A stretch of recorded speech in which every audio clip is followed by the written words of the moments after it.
This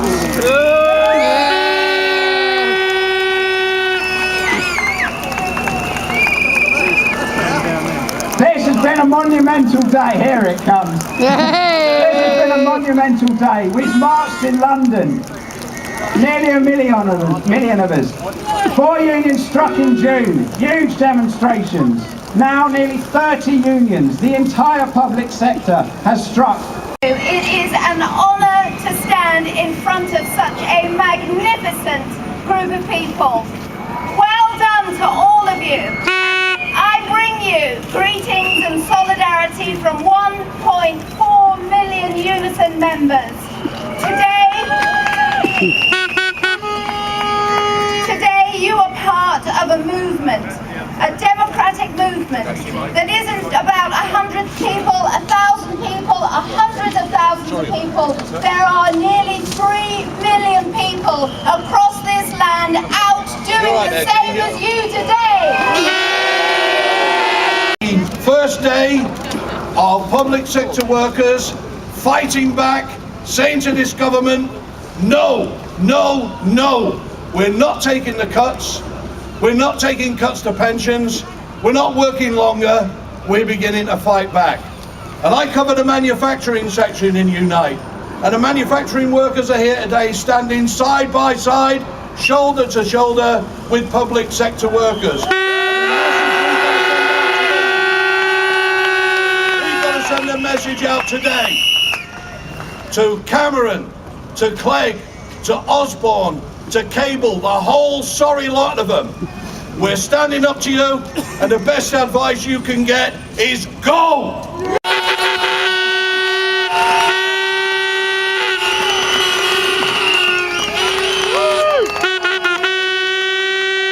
Power to the people!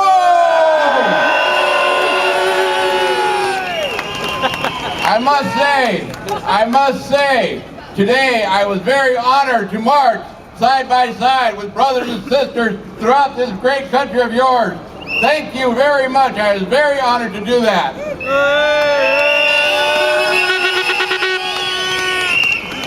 On behalf of our General President, James P. Hoffa, and the 1.4 million Teamsters in America and Canada, we stand beside you.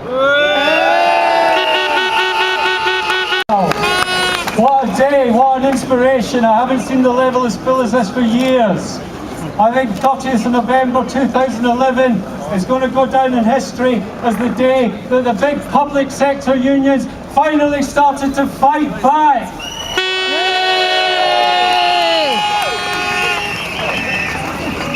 And as some of the speakers have already said, we stand here today shoulder to shoulder with workers fighting back in other countries. We stand here today shoulder to shoulder with the Occupy Wall Street in New York, with the protesters in Syntagma Square in Greece, and most of all with the protesters in Tahrir Square in Egypt. I'll tell you one thing. If the Egyptian people can get rid of a nasty, brutal dictator like Hosni Mubarak, then by God we can get rid of David Cameron.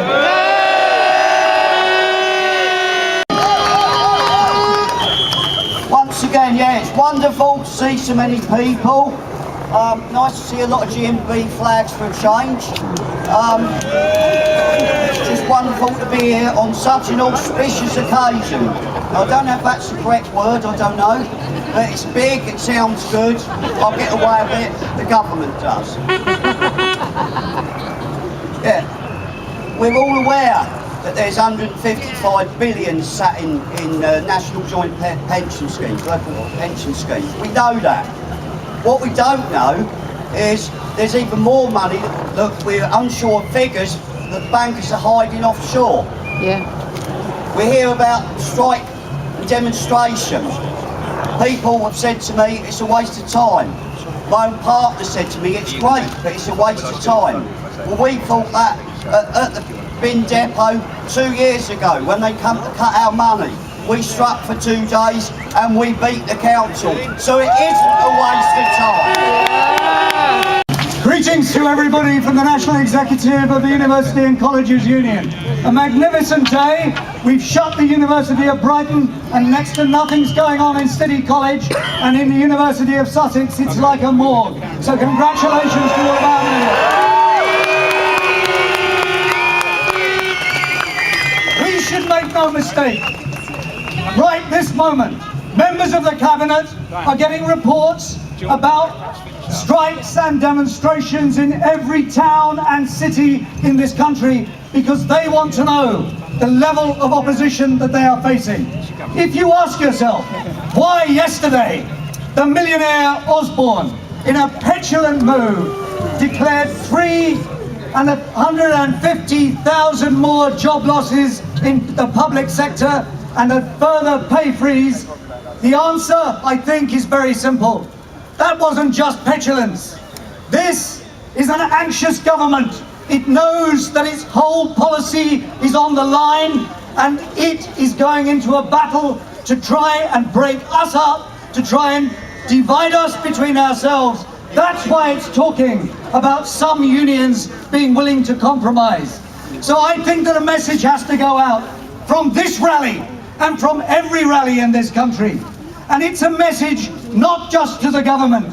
It's a message to every leader of every trade union in the public sector. And that message is this: no compromise on our pensions.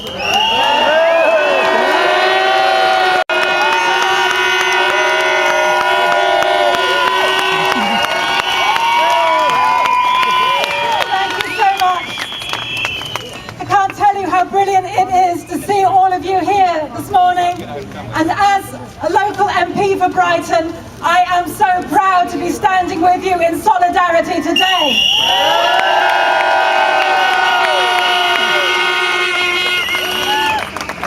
And we're here to say that we have a message for this government, and that is enough is enough.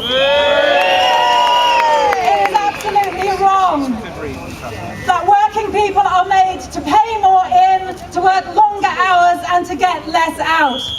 It is scandalous that the FTSE 100 directors are seeing their pay increase by 49% while the rest of us are struggling. And it is obscene.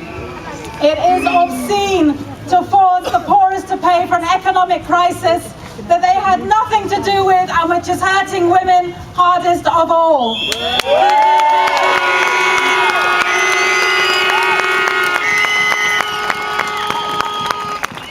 So let's be very clear. The cuts to pensions have got nothing to do with pensions being unaffordable. Savage cuts to pensions are happening as an easy way for George Osborne to make teachers and nurses and dinner ladies pay for the reckless and irresponsible actions of the bankers and their friends.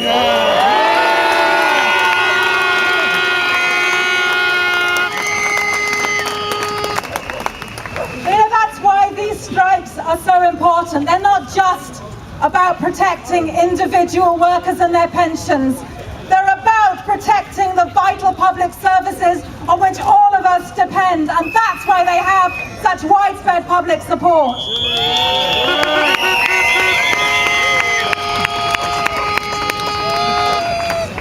Now, you might have seen the Murdoch press say that your action to defend your golden pensions, they say, are reckless and selfish. According to David Cameron, they're the height of irresponsibility. Well, we've got news for the Prime Minister. It is his government that is acting irresponsibly. It is his government that is inflicting huge damage on this economy.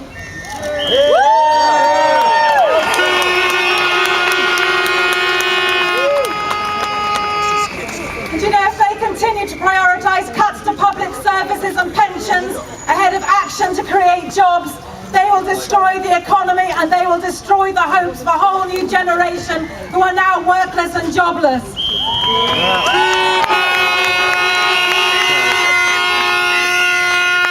You know, one message I want to leave you with is this: do not let the government try to divide us. Ministers will say that public sector pensions are better than those in the private sector. But attacking public pensions is simply a race to the bottom. We are marching here for working people, public and private alike.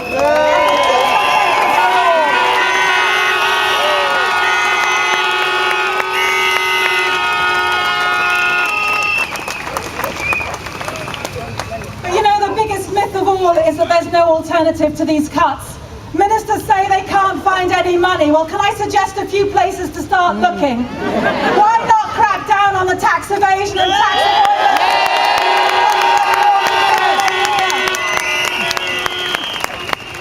Why not introduce a Robin Hood tax, which even in the UK alone could create £20 billion a year?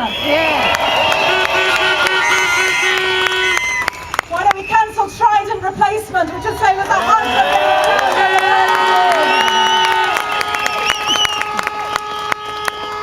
But you know, this government isn't looking for alternatives because it doesn't want alternatives. It has an ideological position to shrink the state and cut welfare. For this government, the recession isn't a crisis, it's an opportunity, and that's why we'll oppose them every step of the way.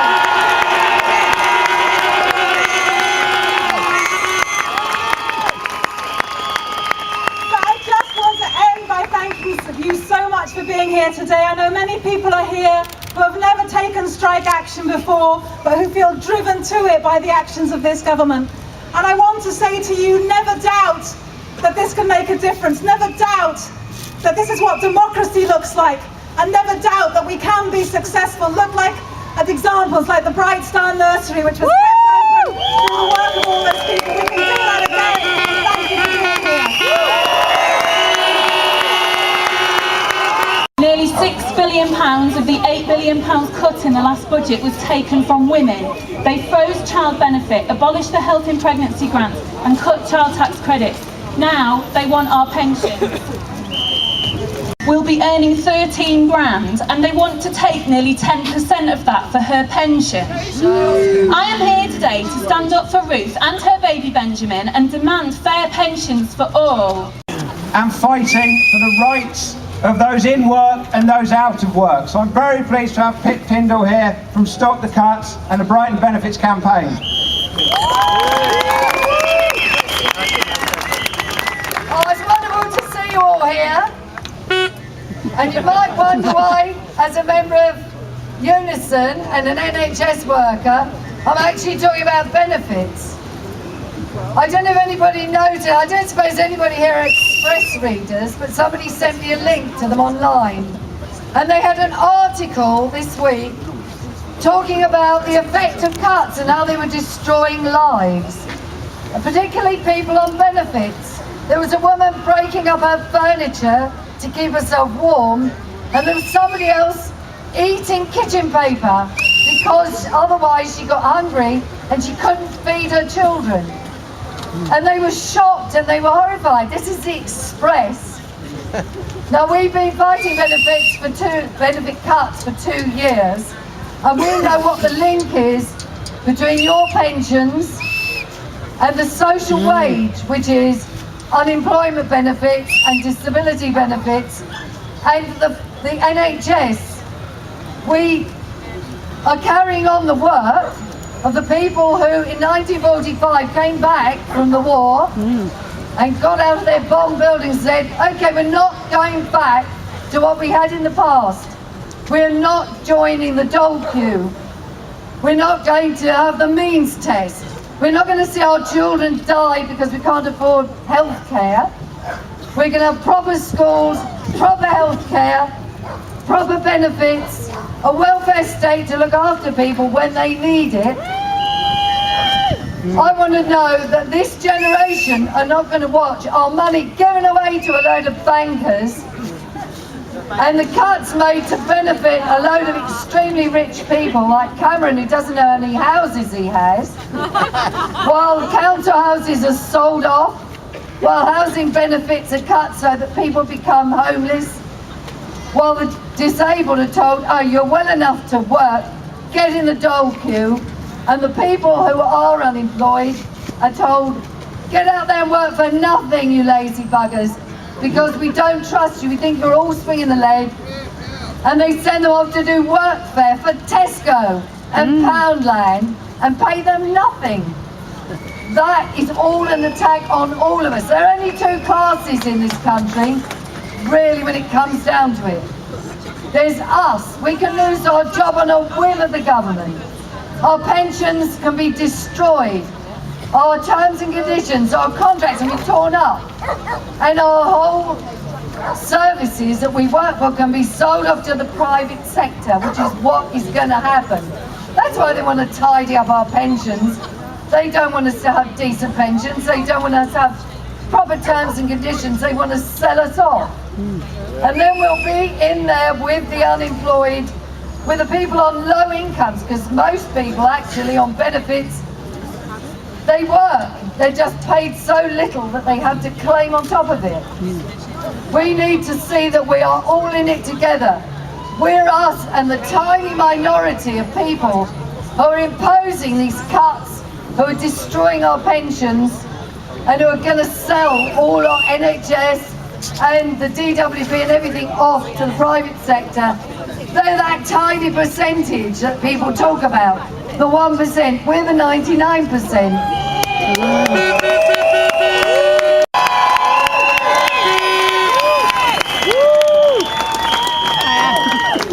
I'm here to speak about my friend and fellow Sussex student, Zenon Mitchell-Katsakis, who was alongside me in the protest against the rise in tuition fees in November last year. We were there because we truly believed that this rise would make an already unstable system more so, and would create a two-tier system in which the poor would be hit hardest. He, as I was, and thousands alongside us, were caught up in a botched occupation of Millbank Tower that turned into a clash between enraged and energised students against an overzealous police force. Tempers flared and Zenon, energised by the protests, threw a placard stick at an armed policeman over the top of the protesters in front of him. I was with him at the time, and although I do not in any way condone his actions, I can completely understand why he might do it. The mentality I don't understand, however, is the mentality one would need to sentence Zenon to 15 months in prison for this, under the Violence Disorder Act. I would like to appeal to everyone here on a rational level, not a political one. There is, or must be, a time when political conjecture and one-upmanship must stop. And for me and Zenon's friends and family, that occurred when the judge made that decision. I would like to appeal to everyone across the political spectrum, because this case, this sentencing, is fundamentally irrational and wrong. I would find it hard to find anyone who, faced with the equation of Zenon throwing a placard, not harming property or person, and Zenon then getting caught, tried and sentenced, who would dream of sentencing him for 15 months in prison.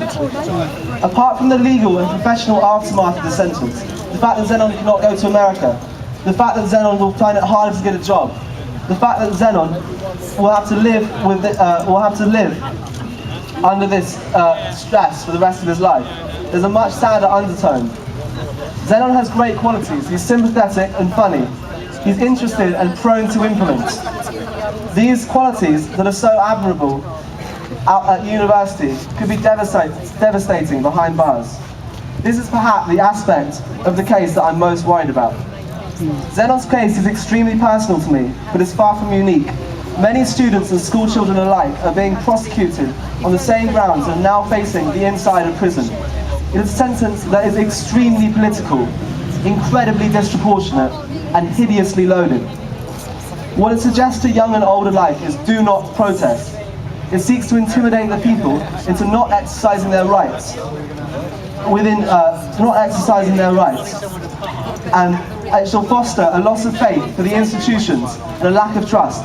For now, when I and others who have been directly or indirectly affected by these abominably harsh sentences look to judges, MPs and policemen alike, we do not see the faces of safety, we see the faces of cold detachment.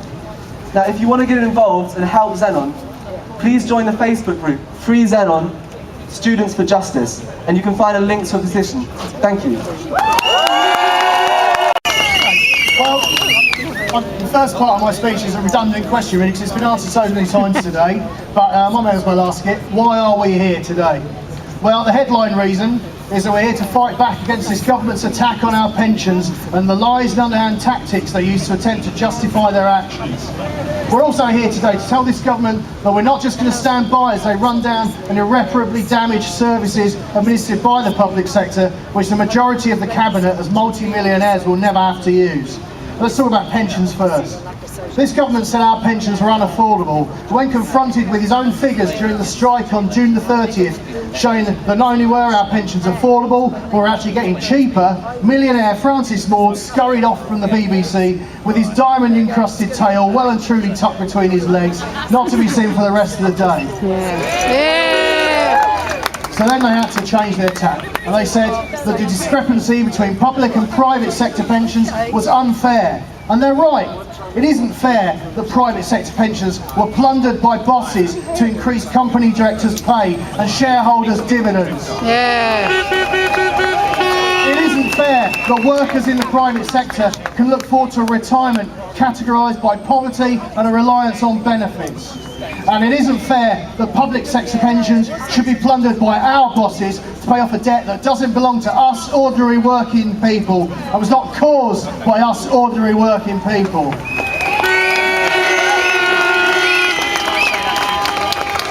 This is a debt that could significantly be reduced by this government collecting all the evaded and avoided tax owed by the very richest in the country. But what do they do instead?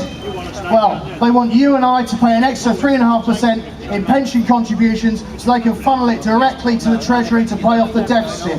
But none of this 3.5% will be used to improve pensions, not one penny of it. All of this 3.5% will go straight to the Treasury. It's a tax, simply a tax, on public sector workers' pay, disguised as pension contributions. Public sector workers will suffer a 3.5% rise in income tax, so the very richest in our society don't have to pay any. You're right, Mr. Maude, it isn't fair. It's taken me 2 hours to get into here, but never mind, thank you anyway, just arrived, time to go. Right, colleagues, brothers, sisters, why are we here today? Well, we're here to turn back the government discrimination against the public sector. We're being attacked, and why? Because we're seen as an easier target than the rich and wealthy with their accountants and tax fiddles. We're looked as a soft touch, are we? No! Coalition government's proposals are driven by ideology, not by evidence, not by economic need. They've provided no evidence that public sector pensions are unaffordable or unsustainable. It's sheer drivel, colleagues.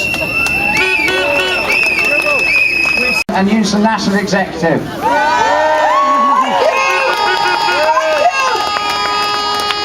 Wow, it looks pretty good from up here, I can tell you. How about that? Has everybody seen my t-shirt?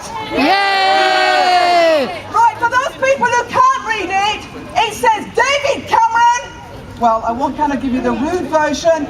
The pensions, great robbery! Because that is what it's all about.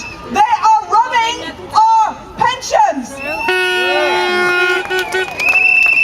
I am finishing up, so I will not keep you long because I know we've had a long picket, a long walk, but we're all here and we're all together. And you know what? That makes a huge, huge difference.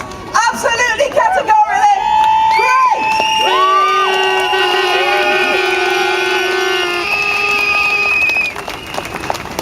When I come up here, I don't usually have a written speech, but you know what?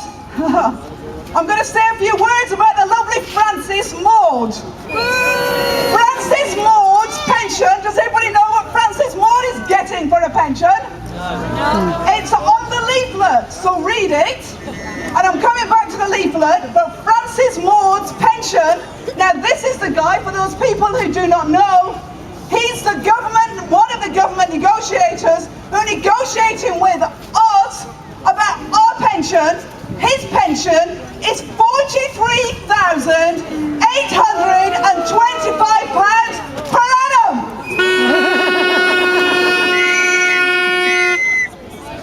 To take, our members will need to be in a pension scheme, our pension scheme, for 129 years to make that pension.